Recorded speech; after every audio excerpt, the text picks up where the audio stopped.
Hello, I'm Rachel and you're watching Kalkine TV live from Sydney. This is the Stocks in Action show. Shares of Collins Foods, a publicly listed Australian company focused on restaurant operations, were trading up today. That's after the company announced that one of its wholly owned subsidiaries, Collins Food Netherlands Management, has signed an agreement with KFC in Europe. KFC Europe's a wholly owned subsidiary of the Yum brands. The agreement signed for the appointment of Collins Foods as KFC's corporate franchisee in the Netherlands under a corporate franchise agreement. Under that agreement, Collins Foods will develop, manage, market, support and operate KFC business in the Netherlands. That's including the introduction, management and oversight of existing and future franchisees. Up to 130 new KFC restaurants will be developed in the Netherlands over the next 10 years. The agreement will be effective from the 31st of December and will be for an initial term of 5 years. Shares of Australian conglomerate Wesfarmers are trading up today. That's after the company acquired a 19.3% stake in health and beauty company Australian Pharmaceutical Industries, represented by 95.1 million of API shares. The acquisition was completed under the undertaking agreement entered in July with the investment firm Washington H. Soul Pattinson and Company. Wesfarmers is, however, looking to acquire a proposed 100% stake in API by way of scheme of arrangement. It's progressing with its confirmatory due diligence for the proposal. Wesfarmers believe that its proposal is superior to that offered by pharmacy distribution business Sigma Healthcare to API in September. Wesfarmers, therefore, does not intend to use its acquired 19.3% stake to support or vote in favour of the Sigma proposal.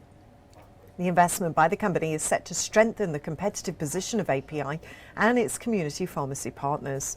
The current acquisition price for Wesfarmers was $1.38 for each API share. In addition, they will make further payments to Washington H. Soul Pattinson and Company that receives total consideration per API share equivalent to that paid under any successful Wesfarmers acquisition of API.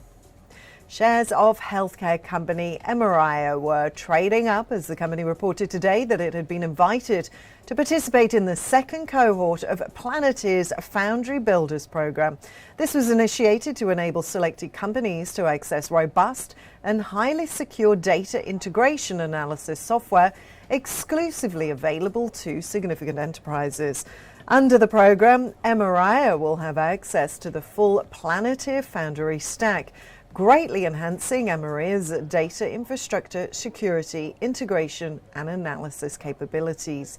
Planeteer Foundry will now form the backbone of Emyria's proprietary real-world evidence asset and accelerate Emyria's data-guided drug development programs targeting FDA and TGA registrations. Well, after that now, it's time for a very short break. Stay tuned for more trending updates.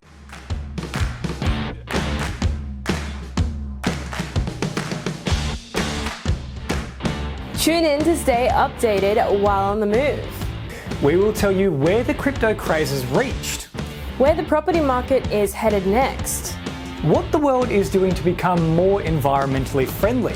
Apart from tracking the daily market charter. Be on top of the latest news and announcements With Kalkine TV.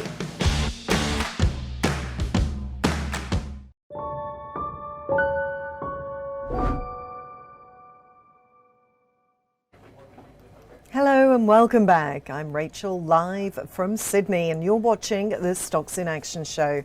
Shares of a modular car parking business Parked are trading flat so far today.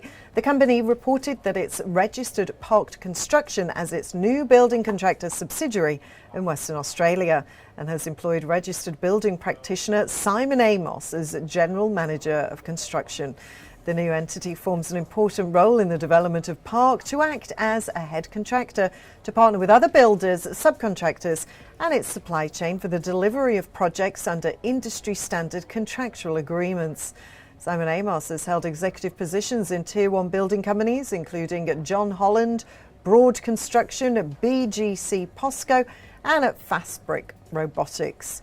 He's also involved in the delivery of the City Subaru project for Parked. Moving on, and health technology company CardieX, their shares are trading up so far today. The company announced that its subsidiary global health technology company Connect has signed a manufacturing and development partnership agreement with Fender Technology for its wearable product called the Connect Band. Fender is a Chinese manufacturer of smart wearables and wireless solutions. The agreement formalizes the pre-existing relations between Fender and Connect. Fender will take over the manufacturing activities related to the Connect Band. Connect, on the other hand, will provide creative design and product specifications. It will also drive promotion and sales of wearable devices. Other news coming in about the strategic collaboration between Connect and LifeQ, which is a leading biometrics and health information provider from wearable devices.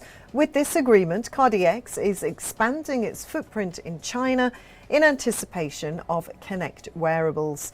Next up, Qube Holdings. Shares of ASX listed logistics firm Qube are down so far today. The company reported on the 7th of October that the competition regulator, Australian Commission and Consumer Competition, will conduct an investigation into potential competition issues arising from Qube's completed acquisition of the Newcastle Agri Terminal. The company had notified the ACCC last month and then later finished the transaction on the 30th of September. That's despite requests from the ACCC to postpone completion of the transaction after the market participants had raised competition concerns. They stated that the Australian regulator was not provided with adequate information to examine the competitive impact of the transaction. The potential competition concerns which have been raised relate to the position that Qube will now hold for the delivery of bulk grain to the port of Newcastle. The company reported that it's now inviting submissions from the participants who've expressed concerns about that acquisition. Well, that's all for now. That's a wrap for the show. Keep watching Kalkine TV for more trending market updates. I'm Rachel, signing off for now.